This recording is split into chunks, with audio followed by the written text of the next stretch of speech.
They were not railway children to begin with.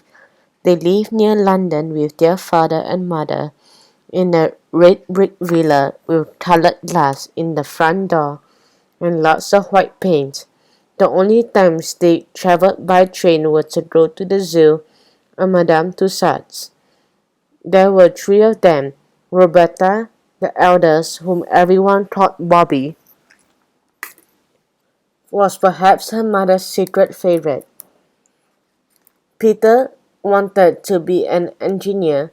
Phyllis meant well, but sometimes things seemed to go wrong for her. They had a dog called James and a mother who read to them, helped with their homework, and wrote funny poems for their birthday. Their father was perfect, never cross, never unfair, and always ready for fun. They were perfectly happy until one day a dreadful change came into their life. Late one evening, two men called to see their father, who was busy mending a toy railway engine for Peter. Then a taxi was ordered and father went away in it. Their mother looked upset and was as white as a sheet. She asked the children just to be good and not to ask questions. The children wanted to help, but they did not quite know how. Bobby realized that something serious was making her mother miserable. "I say," said Phyllis to Bobby, "you used to say it was so dull. Nothing happened like in books. Now something has happened. I never wanted things to happen to make mother unhappy. Bobby replied, "Everything's perfectly horrid." Everything continued to be perfectly horrid for some weeks. Then they were told that their father, who worked for the government, had gone away on business and might be away on business for a long time. Mother said, "Don't worry, it will all come right in the end."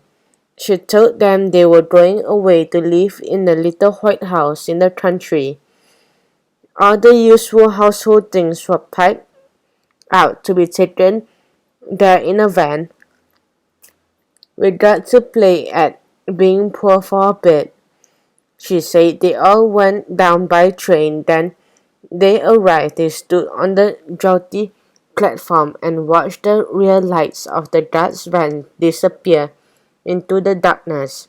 They did not guess then how would grow to love the railway, and how soon it would become the center of their new life. It was a long, dark, muddy walk from the station to their new home. The rough country road led through a gate in the fields to a dark, lumpish thing Mother said was the house, 3 chimneys. There were no lights and front door was locked. The carter who brought their luggage found the key under the doorstep and lit a candle for them. They could hear a rustling and stamping in the walls. "What's that?" asked the girls. "Only the rats," said the carter, going out. As the door shut after them, the draught blew out the candle. "I wish we'd never come," wailed Willis. "Only the rats," said Peter in the dark.